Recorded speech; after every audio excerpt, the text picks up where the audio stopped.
Good evening, everyone. Welcome to the channel. Before I begin, here are my disclaimers. Today I am going to give you an update about FTI Consulting INC quarterly report.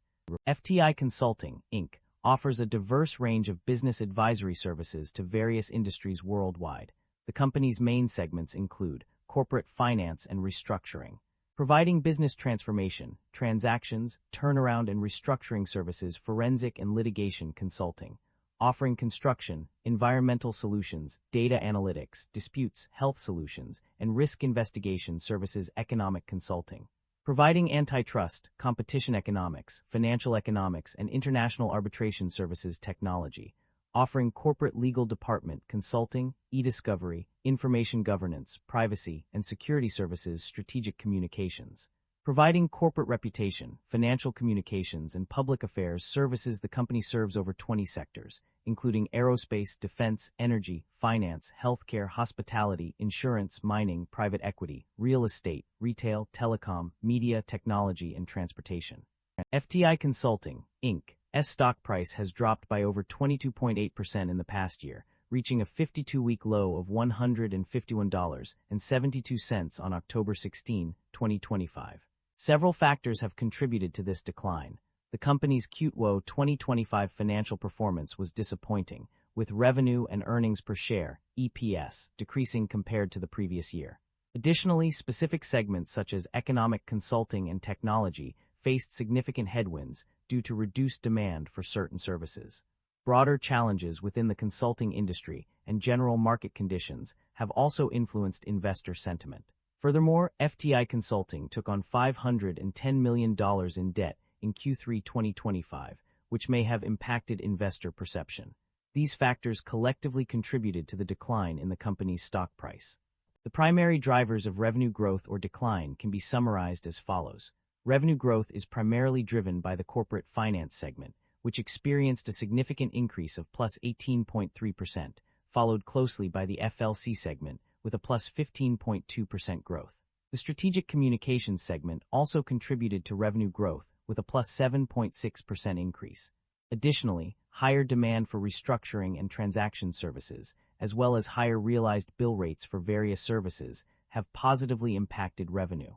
On the other hand, revenue decline is primarily driven by the economic consulting and technology segments, which experienced declines of minus 21.7% and minus 15.1%, respectively.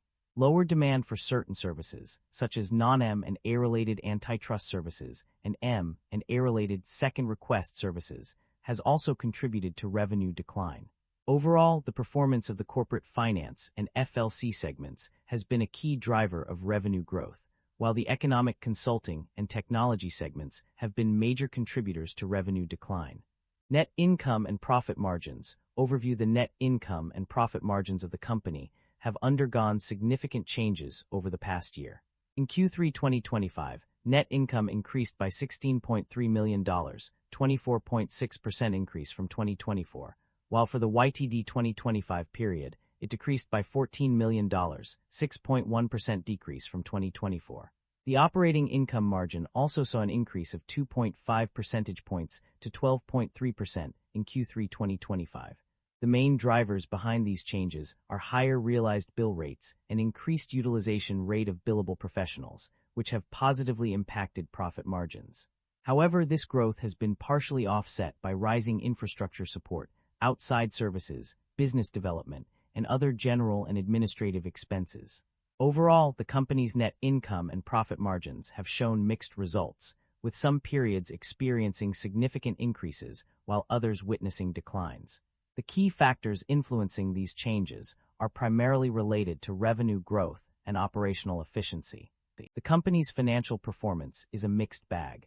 While it initially reported negative operating cash flow for 9 months, closer examination reveals a different picture. For the 3 months ended September 30, 2025, the company generated $201,893,000 in net cash provided by operating activities and $186,979,000 in free cash flow. This indicates that the company is indeed generating positive operating cash flow, at least for this specific period. The company's financial performance reveals significant changes in its debt level and interest expenses.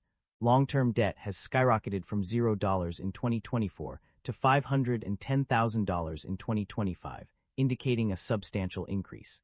Correspondingly, interest expenses have also seen a notable rise, with a year-over-year growth of 442%. This surge in debt and interest expenses suggests that the company is shouldering significant financial burdens, which may impact its future performance and profitability. The company's financial performance reveals a mixed picture across its various segments. Notably, corporate finance, FLC, and strategic communications demonstrated strong performances, generating significant gross profits of $151,593, $74,415, and $34,118 respectively. In contrast, economic consulting struggled to match the success of these top-performing segments, posting a relatively low gross profit of $25,889. This disparity highlights areas where the company may need to focus on improvement or reallocation of resources to optimize overall performance. Management is optimistic about the company's future, citing a positive outlook with no significant risks or concerns. The strategy focuses on delivering value to clients through 5 key segments: corporate finance and restructuring, forensic and litigation consulting, economic consulting, technology and strategic communications. Additionally, lower compensation expenses as a percentage of revenues are expected to contribute to the company's financial stability, allowing it to fund its cash needs for at least 12 months using existing resources and operations-generated cash. The company has a history of buying back shares as part of its 2016 stock repurchase program. With an initial authorization of $1.7 billion, the company has made significant payments towards this program, totaling over $2 billion in common stock repurchases. This indicates that instead of paying dividends to shareholders, the company has chosen to invest in itself by buying back shares and potentially increasing its value per share. That concludes the financial summary for FTI Consulting INC. Feel free to comment below, and I will be happy to answer them when possible.